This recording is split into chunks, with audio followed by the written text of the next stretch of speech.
Бүгін талай адамға қасірет шектірген саяси репрессияның басталғанына 80 жыл.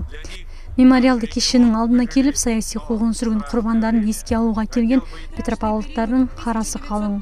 Солтүстік Қазақстан облысының құрметті азаматы Болат Сағындықов мемориалды кешеннің құрылуына бастамалық жасады.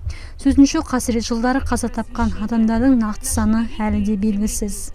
Саяси қуғын-сүргін құрбандары біздің облысымызда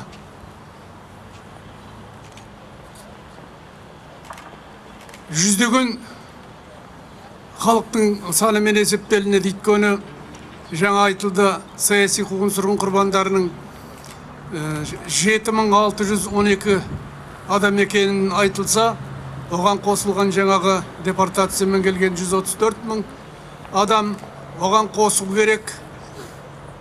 Каспий теңізі маңайына сотсыз, ештеңесіз айдалған байлар деген атпенен халық бар. Олардың саны белгісіз бүгінгі күні. 1937-1939 жылдары қаншама адамдар жазықсыз атылып, көптеген адамдардың қабырғасын қайыстырды.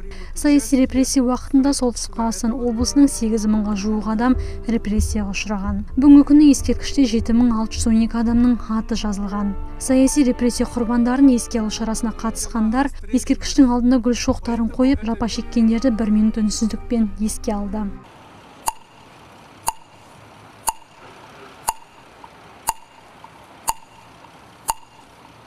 Память қоғамдық қорының төрағасы Болат Сағындықовтың бастамалығымен солтүстік қазақстандық репрессия құрбандарына арналған мемориалды ескерткіш 2004-2015 жылдары салынды.